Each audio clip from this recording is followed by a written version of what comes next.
করেছিলেন mother Teresa আমাদেরকে শিক্ষা দেবার জন্য। মাদার টেরিজা বললেন, এই জগতের মানুষকে দেখে আমার বড় হাসি লাগে। কেন জানো? কারণ যারা দৃশ্যমান মানুষকে ভালোবাসতে পারে না, তারা অদৃশ্যমান ভগবানকে কি করে ভালোবাসবে?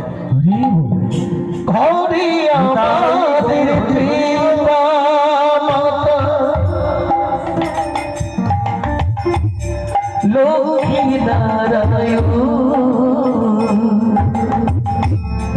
তাদের চরণ করলে পূজা মিলবি কাশী বৃন্দাবন।